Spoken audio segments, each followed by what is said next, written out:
How to control your mind.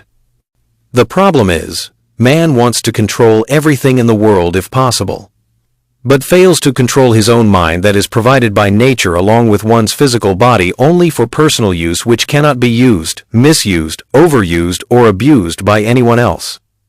Now, coming to the point, how to control one's own mind. Many wise men even compared mind with that of a monkey that moves aimlessly, jumping from one branch of a tree to other, only to jump down and again to climb the tree, to jump from branch to branch without any purpose. I am not able to hold the suspense anymore. Your mind is in your control. Your mind knows that truth, but you don't.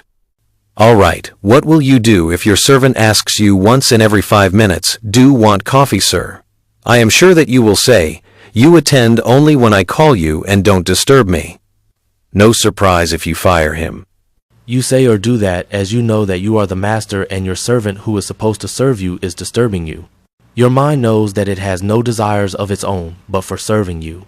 Although you did not give instructions explicitly, it watches you all the time 24/365 and notes down your needs, wants, and wishes.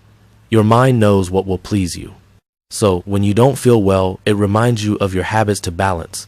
How come you recognize a person when you come across one? When an image is received by your brain through your eyes, your mind tries to match that image with the number of images stored in the gallery in your memory cells. When a match is found, it tells you that so-and-so person is coming to you. It happens almost instantly.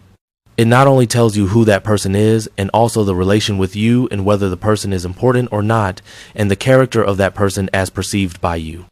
It is not the opinion of your mind, but it is your opinions that is retrieved from the saved data. Do you remember the servants in the old movies? The servant of a rich person always stands behind the master who is sitting in a sofa. When a telegram, which is now an obsolete way of communication, comes, he gets worried. When his master reads it, he tensely waits for the reaction of his master. When his master says that his daughter is coming home from abroad, the servant gets relieved. He smiles ear to ear and welcomes her when she actually comes home. When a person who is not in good books of the master comes home, he looks at him with disgust and treats him with suppressed anger. We used to wonder in our childhood why that servant was not having his own personal life instead of sentimentally getting attached to his master. When master looks worried, he brings his favorite cigar and lighter or serves coffee or tea of his choice. That is exactly how our mind works. It has no personal life of its own. Your worry is its worry, and your pleasures are its pleasures. Now, how can you say that your mind is not in your control? Ironically, you make efforts to get a peace of mind or to please your mind.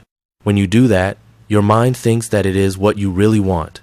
As an obedient servant, your mind accepts when you place him on a high chair and you sit at his feet and try to satisfy your mind. Your mind is one of the tools you have got. A more powerful tool than other, for that matter. Make use of it as you use other tools like hands, legs, eyes, ears, and mouth as you need. When the use of the mind also becomes need-based like other tools, your mind notes down the change standing instructions. Do you hold your pen or screwdriver all the time and try to use it relentlessly? Mind too is a tool not to be held all the time. The moment you understand a thing, your mind notes down for the future use. When you understand the role of your mind notes down that too and cuts down to its size. Hence, it is enough for you to understand that your mind has no desires of its own, just like your phone or laptop doesn't. However, it is not enough if you simply agree the above argument. The truth should sink into you to get absorbed by your mind. If you try to control, your mind gets perplexed and gets worried, not knowing how to serve you. So, don't control. The key is, understand your mind and let it understand you. If you want to make use of a machine, you should understand 2 things. 1, its capacity, and 2, its limitations. That is what you should do in case of your mind, understand it. Then your thoughts should be clear, devoid of ambiguities, so that your mind understands what you actually want from it. So, understand your mind and let it understand you.